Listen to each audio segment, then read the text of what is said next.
Right. Okay, so that's done. Okay, so this stream is a little delayed. Of course, if you're watching this on video, that won't matter to you, but yes.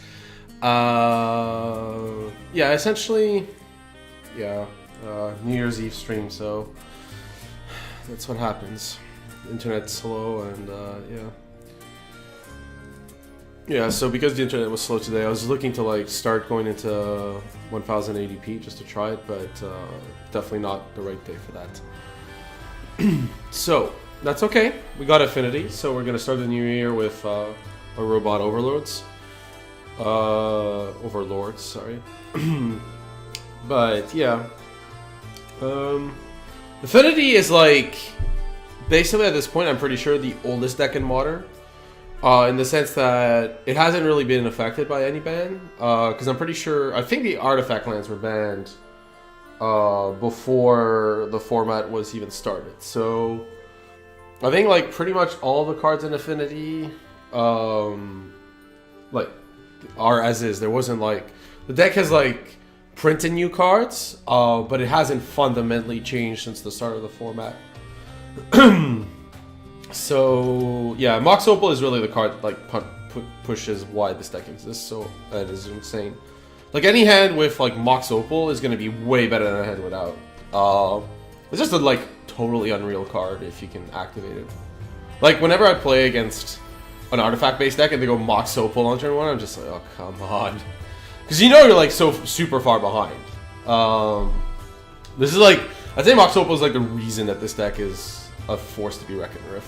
Like you could play this deck technically without Mox Opal if it were like banned, but it would be like I wouldn't run it in any tournament. I think it'd be like a tier 2 deck. Right. So I think like most people will know what Affinity does, so I'm not gonna like go over too much of the basics, but yeah. So essentially, you play a bunch of cheap artifacts. Even your lands are artifacts. So Darksteel Citadel's directly an artifact. Inkmoth Nexus and Blinkmoth Nexus can become artifacts. And then you get to your payoff cards, which are your Arcbound Ravagers. Let's do them like this. So, yeah. Basically, this can become a gigantic monster using like a lot of your old artifacts, like your opals and drums. And then if it dies, just and then sacrifice and make like a humongous fire. Plating's the other big payoff card. Essentially turning all these artifacts into damage. Like, it's very common against Affinity to like, turn 2 you take 1 damage, and then turn 3 you take like 7 or 8 and then you're dead. It's like the damage pattern is like 1, 8, 9, and then a Gallop Blast or something. Sorry, the Steel Overseers are here. This is the other payoff card. You basically add counters to your artifact creatures, including like you can activate your lands. It's also super good with Ravager, because you can basically put the counters on Ravager, and then when it dies, move them on. And then you have like your high-end cards, which are Master of Ethereums, which is another lord, and then your Edge Champion, which is insane in a lot of different matchups. The nicest part about this is by far the mana base. You have like 25 mana sources between Springleaf Drum and Mox Opal and your lands, but your lands actually activate for damage. So Blinkmoth Nexus and Inkmoth Nexus can get in there and damage your opponent. So yeah, so I'm playing a pretty stock version, I think, of the main deck. There's like a Welding Jar. Otherwise, this is like basically as stock as they come. I like the sideboard, which apparently only has 14 cards. That's actually kind of weird. Let me double check that. Yeah, there was a wear tear. It seems like the decklist tool. It seems like because it was wear, it didn't pick it up. So let's just search for a wear tear. Right. Okay. So there was a wear tear as well. It won't be like in the deck list, so I apologize for that. But there'll be a wear tear in the sideboard. Right. So yeah, essentially, like we're trying a lot of the different cards. Like I'm not an Affinity expert. I did run it at an Affinity deck at the Pro Tour, like the last Modern one. I think it was a good choice when I didn't know about Eldrazi. But I think Affinity is like one of the hardest decks in Modern, so I know I'm gonna play this wrong. Like Affinity's not hard when you're like crushing your opponent.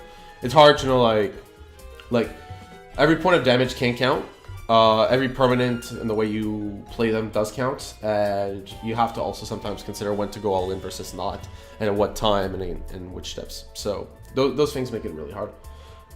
So we're playing 2 Spellpiercers and 2 Thoughtseize. I've heard differing opinions. We're going to try 2 of each.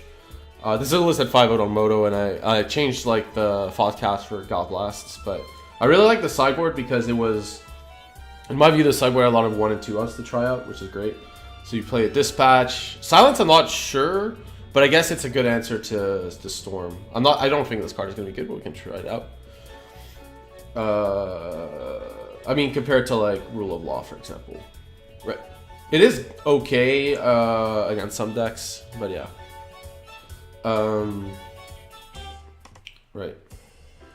So, Ancient Grudge.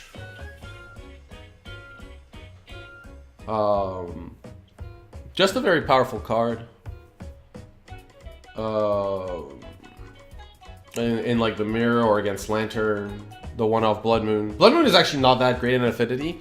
Like, you'd be like, well, we're like a colorless deck. Surely Blood Moon's great. But, like, Inkmoth Nexus and Blinkmoth Nexus are actual cards. So, like, if you play Blood Moon, then a lot of these mana sources become... Like, you start flooding out pretty hard. So, I mean, 1 is okay. We'll try it. But, yeah, I have had that issue. I think Keeper Area for Great is one of the best sideboard cards available. We have 2, thankfully. Then we have the Third Edge Champion. Most people run 4. Free, I think, is okay. Like, it's pretty obvious when the card's good, so I'm okay with running free for the purpose of this session. We have Grafdigger's Cage, Rule of Law, and Wear and Tear. So just a lot of different 1 and 2 ofs, so yeah. Rather than talk too much about the deck, I think, like... Honestly, if you want to learn about Affinity, you should read Frank Karsten's articles. You should literally just Google Frank Karsten Affinity, and he's written, like, infinite articles on the deck. And you should just read those. I think that's, like... critical to your success with the deck.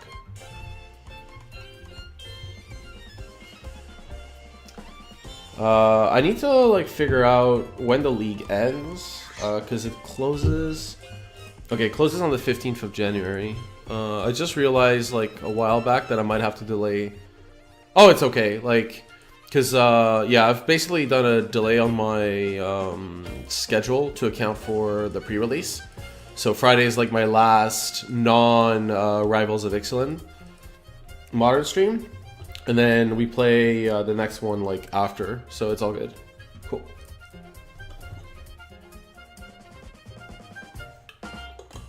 Like I want to make sure that, you know, we get the best experience this way. Okay. Yeah. But yeah. Sorry, mostly if anybody's like from Europe and watching, I'm really sorry that the stream was delayed.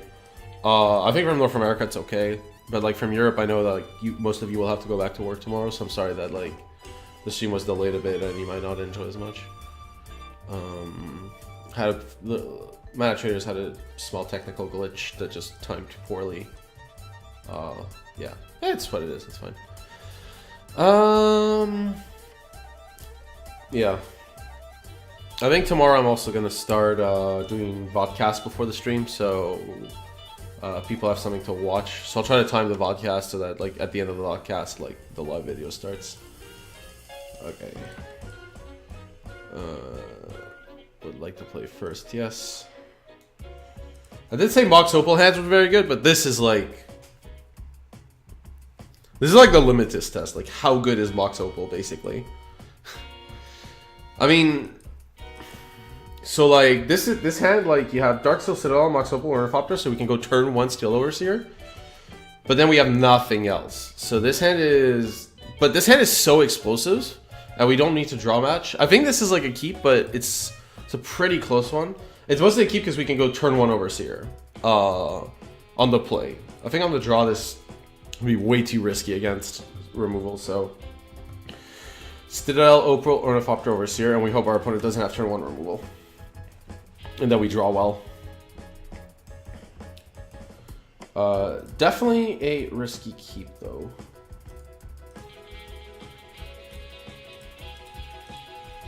Right.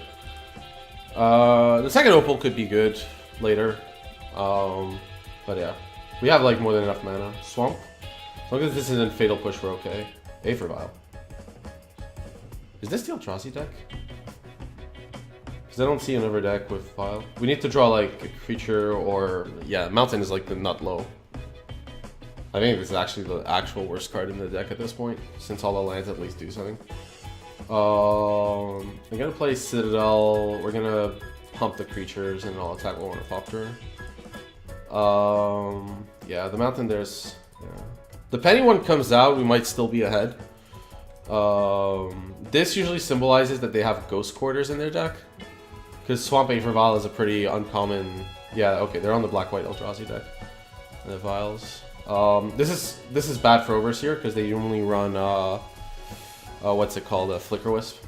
Okay, so here we're gonna just animate the Nexus, pump the creatures, and attack. Yeah. Even drawing like a Nexus last turn would have been totally fine over this Mountain.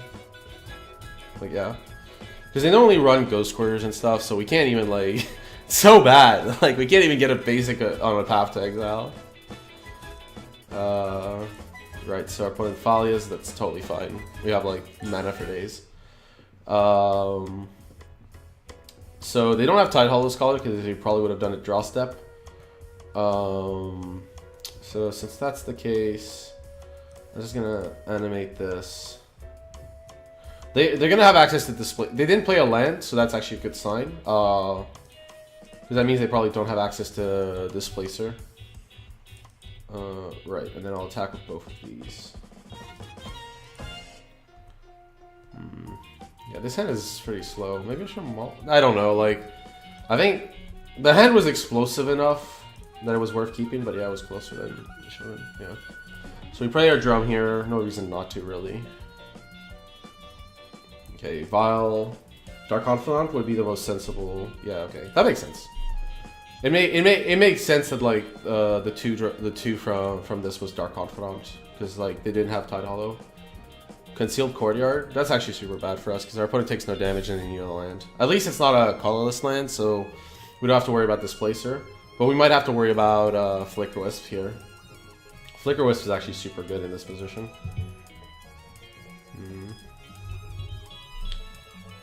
They might board in. We might post board. We probably have to worry for removal and Stony Silence. But yeah, our opponent's pretty far ahead now. The Thalia does help us now though, which is nice, since it means Path to Exile. Right, my opponent paths now. I mean, I can search, but yeah, we literally drew our Mountain, which is just the worst. Okay, so. Yeah, our opponent could easily have a Flicker Wisp here, and we kind of just get crushed by it. I don't know how we can really avoid it here. Like, it's not like I'm not gonna animate this, and it's not like I'm not gonna try to get in there. Like, I'm not gonna stay back against Dark Confidant. Right. So our opponent's we're gonna do this, and then our opponent might Flicker Wisp. Yeah. Right. Okay. Wasteland Strangler. Oh, we have our Steel Overseer. Okay. Not much we can do here. We have way more than enough artifacts for Galblast. So sadly, this is gonna kind of just happen. But that's kind of okay. We're dead in 2 turns, so we need to draw a Plating next turn. Our opponent to not have like land plus Displacer or something like that. We'll keep this for like surprise value, and if we can change the clock as well. So our opponent, oh, Path to Exile. Oh, that's disgusting. Yeah, Path makes our likelihood to win out really hard now. I guess like double Galv Blast plus Confidant is a way. I have enough mana anyway, so I think we're just gonna take this hit. Now I need an insane draw. Maybe that opening hand was not great, and I should have more aggressively mulliganed it. But it was really hard to decline like Mox Opal, Steel Overseer on turn 1 draw. Because like, any land or artifact that makes mana is bad, but every other draw is pretty good. Tide Hollow? Okay, we're kind of forced to Galp Blast here.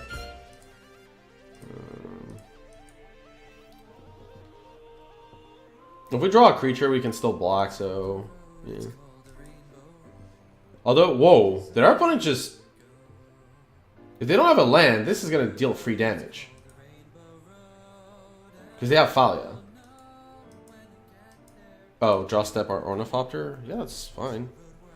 Okay, we have it out. Dark Confidences are out, basically. Unless our opponent has Flicker Wisp, of course. I'm gonna skip this. Wow, that was a very long song as well. Should have skipped it earlier. Okay, well, just play the mountain. We only have one play. Let's be honest. We attack with Ornithopter. I think our opponent made a huge mistake. Unless they have Flicker Wisp, then it doesn't matter. I can't win against... Yeah, I can't win against this. One second. I could see like an additional card, but I'm dead. And then an Arbiter, sure. I mean, doesn't really matter. Our opponent's like one easily. No matter what they do. So... Right, okay, so... Fotsy, I don't think Spell Pierce is good against them because they're a creature-based deck, but Fotsy's is okay. They have Stoning Silence. A for Grade is totally fine. Blood Moon also calls them. I don't like Wear Tear or Grudge or Cage or... Champion's kind of awkward because they have colorless creatures. Like Wasteland Strangler being devoid makes this really... Like, it's good against some portion of the deck, but they're not boarding out the Wasteland Strangler, and they have Fought Not Seer, so Edge Champion's much worse than usual. Dispatch is fine. There's a lot of colored spells though, so I'm probably not gonna play them all. Master's okay. Welding Jar, they have Exile effects in minus, so it's not good. Midnights get blocked on the ground too easily. So, Twitter has Flicker Wisp, but they don't really have any other flyers, so the Signal Pests are okay. Wear Tear for Stony. I can board in the Wear Tear, because it gets a Vial. I don't like boarding just for Stony Silence. We also have Fotsy's, right? But like, yeah. Gallop Blast is pretty good against them. So I have to figure out. I think Dispatch might just be worse than Gallop Blast, and I don't want that much of the effect. I don't... This is a lot of colored spells for... Yeah, this is too many colored spells. I need to like not have this many.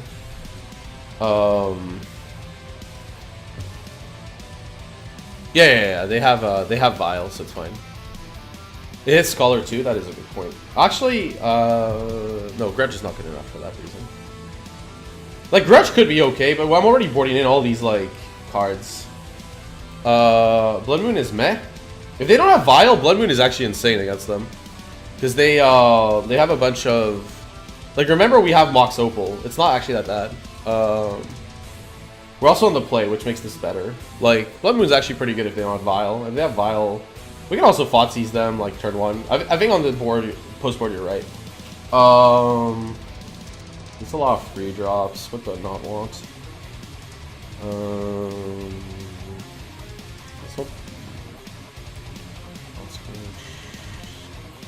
I want to board out land here, so... This is actually a tough board. The Master's really... I guess the Master's kind of awkward. Like, they have a lot of... I like a big card, though. We're boarding in A for Grid. I guess it makes no sense. We need to board out a colored spell. Yes. Boarding with Affinity is super hard. Okay, this hand is unkeepable. This is not the best Styx Carter, but it does include a pretty quick plating. And it includes Ornithopter and Nexus, so I think we have to keep this. They mulligan too, which is nice. If they have Stony Silence, this hand is awful. I don't think we're beating Stony Silence, and a second plating is... Let's see, we go Drum, Ornithopter, Citadel. That's free, then...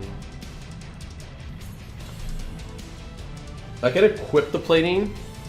So, because I can equip the plating, that's fine, and I want to keep the top plating, just in case. Because, like, it kills with Nexus on its own, so they can't tap out. Cast. Go, no ever one drop, though, so we pass.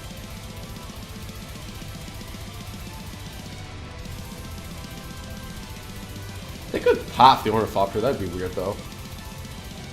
Right. Inkmoth Nexus, plating, and equip. Obviously not being able to attack is awkward, but that's fine. Like, at least like this, we can beat a Stony Silence, potentially. I should notice what my opponents scribe. Yeah, Stony, okay. They scribe top. Might have been the Stony. Okay, so at least we have the plating equipped. Keeping the second plating was a little greedy, but I felt we wanted it. Come on, the Mountain's really awkward. Mountain, when you're playing against the Path to Exile Ghost Quarter deck and you draw it, is like the total red low. Okay. Let's think here. At some point, we want to play the plating to boost our Ornithopter. The question is, do I want to... I think it's better to do one infect damage and just boost the Ornithopter some.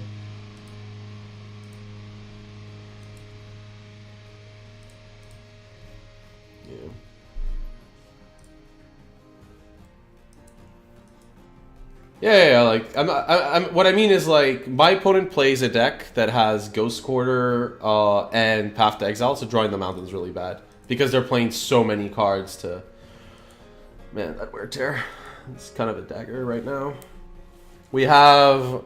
That's the problem with Wear Tear is like okay, it's an answer to Stony, but only if I have floating mana and the card in hand. Like if I top deck it, I really need to hit. We'll play this as it's an artifact. I think at this point, same thing, yeah. Yeah, like, I mean, like, we need to hit Glimmer Void or, what's its name? Spire of Industry. Yeah, and we only have 4 of those, that card. So that's why, like, these colored spells are super bad against Stony. Thoughtseize and Spell Pierce are fine, but because you're gonna cast one before the other. This is much worse, but it's okay because it got Vile, so it's not... I mean, I think it's correct still to have it, but yeah. Our opponent's also representing Path here, but we're basically locked in. They did ball against the 6. They scried top. Okay, that's good. Yeah, Tidehollow Scholar is fine. It's not... Yeah. Tidehollow Scholar, when you drew your one Wear Tear, is really frustrating, but whatever. Plains, okay. Yeah, you can Scholar me, because I can't do anything, so, yeah. Spire is no longer my biggest hope. They're definitely going to get the Wear Tear, but it might actually be correct. If they don't have removal for this, it might be correct to take the plating, because, like, a land kills them. If they have, like, a removal for this, then, yeah, it's awkward, but... Right, attack with Confidant. We take 2. Box Opal's fine. It's just more damage. Right. Right. So if they don't have... Yeah, okay, we win. It's fine. Right, so the best thing we did that game was equip our plating on turn 2 before Stony. That was like the key play. Okay, so on the draw, I think our sideboard changes. I still don't want the Grudges. I think it's fine to have Wear Tear, but I don't like Grudge. Master becomes more important. Like, Blood Moon I like, in general, but, like, against their deck. But it's a little worse. Okay, so, let's see. Thoughtseize is pretty critical, but harder to cast. Welding Jar. Okay, what do we change, if anything? Like, we could change the Blood Moon for a Master. Master is a good way to beat Stony, but more on the play. Blood Moon... I think we might just leave as is. Blood Moon's much more awkward, though. It is really good if I can turn 2 it, but that's about it. I think it's fine. But it does, like, cut our Wear Tear if we, like, get Stonied. But then, like, I wouldn't cast the Blood Moon in that case most of the time, so... Master is just a very good card, though. It's just a big body. They have a lot of small creatures, though, and paths and stuff, so it kind of walks in their plan. I think this is fine. Let's run again. An Overseer. If they only run like 2 Stonies. I guess they have to board out the Vials too. So, wow, this hand is several levels of special. This is so weak to Stony Silence.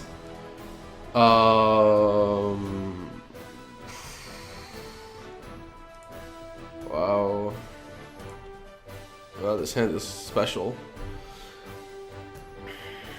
This is a really hard hand, but because like we could draw any 0 mana creature to Thoughtseize on turn 1, which is like 4. It's not that high out, I guess. I mean, we could draw Mox Opal or a 0 mana creature, right? Because then you animate. Oh no, because you can't play drum. I don't think this hand is good though. Yeah, it's too risky. We're on the draw too. This is substantially better because we can have Wear Tear. Yeah, this is like infinitely better. Right, we go Citadel, draw Mox Opal, Vault Scourge, and then we can Tear and we can Blood Moon. Okay, that's a plan. Ravager, yeah. Ravager is an actual threat later, but it's a bit slow. I'll still keep it, I think. Like, yeah, I'll keep it. It's not like, it's definitely like one of the cards you want. Yeah, the last hand was a Maul, that's fine. Alright, so go for Temple here. When your opponent leads with Temple, that's actually pretty awkward. Okay, so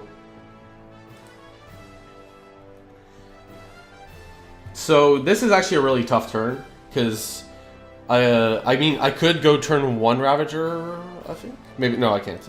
Or I can, right? Yeah. So we go for draw. No, I can't. Okay, that's fine.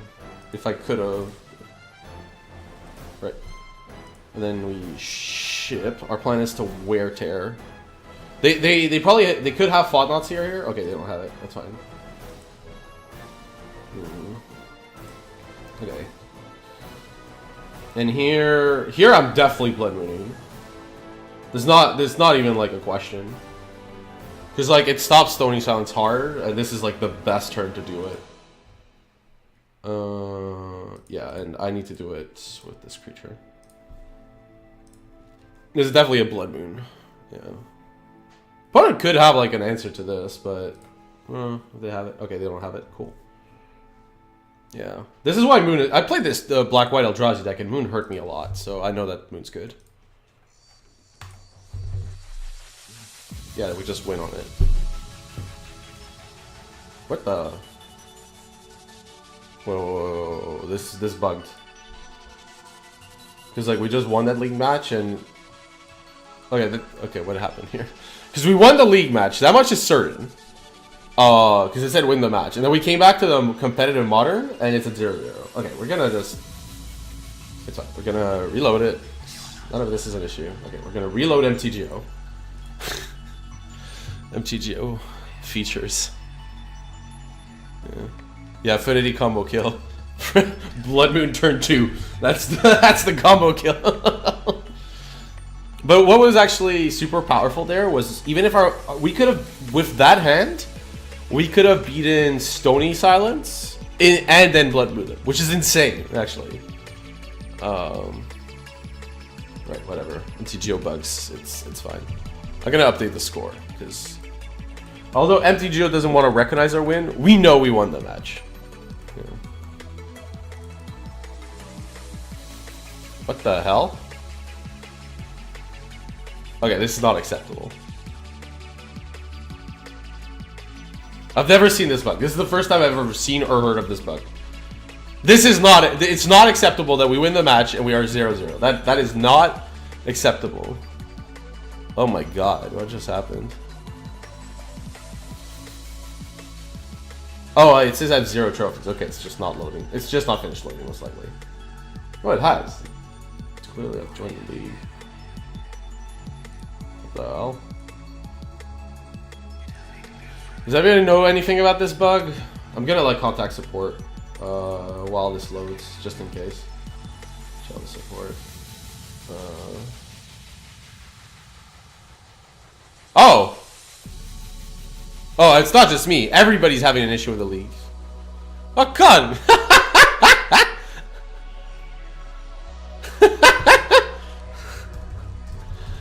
Oh my god. Oh, dear God. Look what I just jumped into. The horror. Somebody's not wrong. They rented cards, and now the cards are blocked in this league. Like, this Affinity deck's like $350 or something I had to rent. It's actually a not bad problem. So first, Mana Traders is slow in giving cards. Like, the bots go down. Which is fine. Like, I've never had issues with them otherwise. Like, I had the PayPal thing at the start, but that's okay. So I've not had issues with Mana Traders, but today was, like, pretty brutal. And, like, now we're just, like... Oh my god, yeah. Basically, MTGO has devolved into, like, a larger channel's Twitch chat. It's just, like, people going nuts. Oh my god. Like, look, I have to laugh, right? Like, I love Magic and everything, but there's a reason I don't play online that much.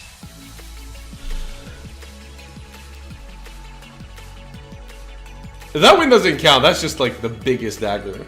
I guess they could, like, refund me, so I don't really care. Oh, come on. I've heard of Hearthstone, but we don't need to go that far. Like, I played Hearthstone ranked. It's much worse. Trust me. Hearthstone, the only good parts about Hearthstone now are the dungeon runs and tournaments. I think if you, like, you ever want to play this, like, super casual mode, like doing dungeon runs, that's awesome. Like, I thought the dungeon runs of Hearthstone are, like, super good. Like, they're one of the best one-player card experiences I've really, like, witnessed to date. But, yeah. Or tournaments. I thought, like, the Hearthstone tournaments were super interesting because you have to prepare, like, multiple decks. You have to, like, think in advance, like, how your pairings are going to be and everything. So I thought, like, tournament Hearthstone was super fascinating. But I think that, like, Arena's pretty poor. Like, it's not very deep. Like, it's not as bad as Ixalan Limited, but it's basically, like, a little better, but, like, it's always at that level. That's the problem. And ranked mode in Hearthstone is just one of the worst experiences I've ever played for a card game. Like, point blank. It's just... Ranked Hearthstone is actually one of the worst. But yeah. But yeah, Okay, everybody's, like, got the same issue. So I'm not gonna, like, add to this conversation by saying that, like, what my issue is. Because everybody is, yeah. Oh, they're saying they're from League 2779. What's our league? 2443, okay. So we're gonna be 2443. Right. Somebody's calling it the Y2K bug, which is also a pretty cute one. Okay, I'll leave the chat support thing going because I think it's good for people to see what's going on. I don't want to... It's not the most entertaining thing, but... yeah. Yeah. I don't know. Like, MTGO has gotten a lot better over time. So, I don't think it's necessarily fair. I feel super bad for the support people that are working on New Year's Day. Everybody's gone, and they have to deal with this. Yeah. So, that was, like, the hardest, I think. Okay. Somebody asked if I'm going to Indy for the Team Limited GP. It is Rivals, so that did tempt me. And I could have maybe, like, orchestrated with some good teammates and stuff. And then I realized I am going to travel pretty hard for Magic. So rather than, like, just go to another GP yet again, I'm going to probably cool down travel until about April, May. Like, cause like the way the point system works this year, it's correct for me to, like, just jack up play in April and more, because, like, doing it before you get into, like, Q2 and Q3, which are worth a little less. While if I jack up my tournaments, so I play max tournaments by Q4, then, cause, like, if you look at the pro point system transition this year, like Corey Burkhardt, Burmeister, like top 8 like 4 GPs or something, unreal. So he's probably going to hit, like, he's at least hitting gold, and he's probably going to hit platinum. He might hit a platinum too if he does well at PTs. And, like, the way the system's designed, he's getting, like if he doesn't have really that big results, like, he'll be platinum for 3 months and it'll be over. So, like, my year isn't that good right now, but I just don't care, because all the points are, like, for Q1 basically, or and some for Q2. I cared about the World Magic Cup a lot because I was very sad that Canada did not day 2. That was actually more my thing. But it's much better for the pro point system to basically it's much better for the pro point system to go to play, like, tons of GPs after. So, like, I have a trip to Japan where I'm going to play Grand Prix Kyoto, which is going to be actually awesome. Yeah, so the GPs I am attending after Indianapolis, I'll start like playing in London. Then there's the Pre-T. Then there's Grand Prix Toronto, which I'll be attending. Then I will probably not play anything until Grand Prix Kyoto, which is a month after. Then there's April. I'll probably play Hartford. Yeah, probably keep. Yeah, I'm not gonna play Columbus. I'll be in Peru with family again. Then I come back in May, and that's where like things start jacking up. So I might go to Birmingham, depending how enthusiastic I feel about standard, because it's a double GP. Then there's Toronto, which is Team Trios Constructed. Then there's a team limited GP the weekend after that. Then there's the PT. So like that's like possibly 3 or 4 GPs in a row. Then there's Grand Prix Las Vegas, which I'll attend because it's modern limited, which is like the actual nuts. And yeah, after that, like there's Pittsburgh, which isn't far from where I live.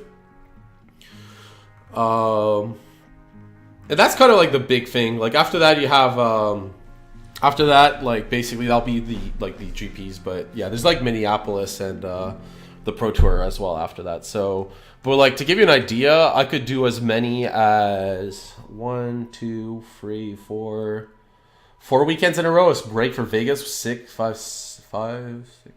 Like right now, I'm considering doing like the equivalent of 1, 2, 3, 4, 5, 6, 7, like 8 events, so 7 GPs and a Pro Tour. So yeah, so I'm gonna jack up my live play a ton then. It's actually gonna be unreal. Okay, check game. Oh, somebody said to check game history if our win was recorded. You can see my magnificent constructed rating has plummeted. Okay, we got our win. Our win is good.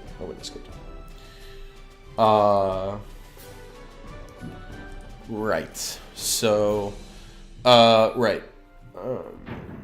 Let me think. This is kind of annoying because I really wanted to showcase Affinity and like, whatever. We all had lives. I'm not going to talk about that stuff. It's maybe not that interesting, but yeah, like there's a ton of Grand Prix, and then like in August there's also quite a few. So yeah. Yeah, the deck list, if you're curious, is like on the right side of the screen here. But if it's like not very clear, I also have the image here on the actual screen. I do wonder about these bot commands. So like one of the things is like I did the stream like mostly to experiment and like see how far. Yeah, I'll talk about pro points for a bit since somebody asked, but yeah, so if people like, I'm just like have not streamed in a long time, and I didn't use bots before because I had like very limited time to stream. So if people like have ideas on like what useful tools I can use that would make your experience better, then I'm 100% happy about it. So like anything that like can improve your experience and that's like an extension or a tool, like please let me know. You can let me know in chat or Twitter. I'm fine with either. But yeah. Oh wow, it's as green as yesterday? Jesus. I'm pretty sure that's Twitch. Like, I'm still at 900p. Like, and it's I assume like it's been okay before. Like if it wasn't okay before, I would have hoped somebody would have noticed and told me. But I don't want to like chance 1080p today where the internet's slow and clearly buggy for everybody. So yeah, so I'll answer people in chat in order. So keep talking about pro points and levels. I'll do that in a bit. How often do I plan to stream after the 30 days? I'll probably do 0 streams while I go to London, the Pro Tour, and Toronto. I want to play. I can't play. This is a whole problem. Sorry. So like some people have like jumped in. They're wondering why the hell am I not playing? This is why. I want to play Magic. It's just not very useful. If someone wants to play me at Momir while we wait for this crap to like basically get solved, I'm totally fine with that. Like I'm totally up for it if somebody wants to challenge me at Momir. I'm sure I'll have like Momir somewhere here. Oh, okay, the basic lands aren't quite right. Oh, we don't have this swamp. Okay, we can add a swamp. I want to play, so yeah. Yeah. But it's most likely Twitch. Like, my internet has been awful today.